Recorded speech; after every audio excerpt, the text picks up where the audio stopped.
யாரோடும் எந்த பகையும் கொள்ளாமல் இருக்கலாமா? பாருங்க, போனவன் திருந்திட்டான். ஆமால, நான் புத்தனை கருத்து ரீதியா தானே எதிர்த்து இருக்கணும், அடிச்சிருக்க கூடாது, துப்பி இருக்க கூடாது.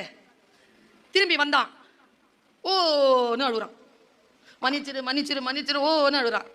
புத்தனுடைய செகண்ட் ஸ்டேட்மெண்ட், ஆனந்தா பார்த்தாயா, நேற்று வந்தான், மொழி துணை புரியவில்லை, துப்பி விட்டான். இப்பொழுது ஏதோ புரிந்து விட்டது, இருந்தாலும் மொழி புரியவில்லை, அழுகிறான். சொல்ல தெரியலங்க.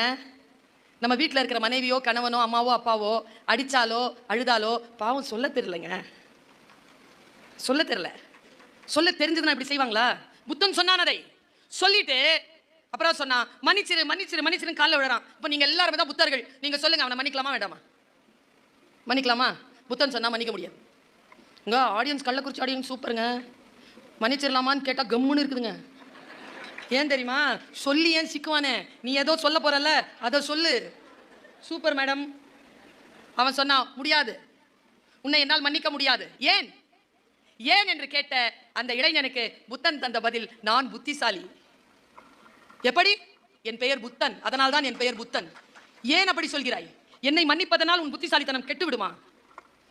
உன்னை மன்னிப்பதற்கு நான் யார்? நீ துப்பியது நேற்று, நான் ஓடிக்கொண்டிருக்கும் கங்கையாறு. நீ துப்பிய எச்சில் கடலோடு கறந்து விட்டது.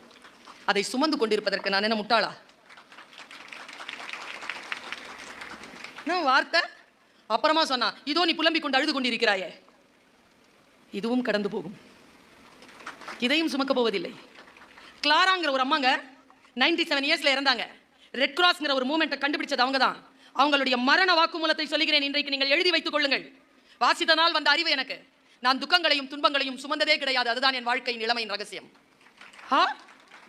துக்கத்தையும் துயரத்தையும் சுமக்க மாட்டாயா?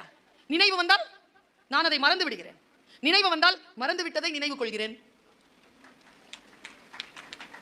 எத்தனை பேருக்கு காயங்கள், ஆறாத ரணங்களையும் ஆபாசமான எண்ணங்களையும் மனதிலே சுமந்து கொண்டு இருப்பதனால் இன்றைய நாளை நாம் ரணமாக்கி கொண்டிருக்கிறோம். விட்டு விடுதலையாகுங்கள் என் பெண்களே, என் சகோதர சகோதரிகளை, விட்டு விடுதலையாகுங்கள். நேற்று இன்று நாளை என்பது ஒன்றோடு ஒன்று தொடர்பு கொண்டது. நேற்றைய விஷயங்கள் இன்றைக்கு வரும், இன்றைக்கு தான் நாளைக்கு போகும். நீங்கள் எதை சுமக்கிறீர்களோ அதை சுமந்தபடிக்கப்படியே வருவீர்கள். எதையும் சுமக்க வேண்டிய அவசியம் கிடையாது.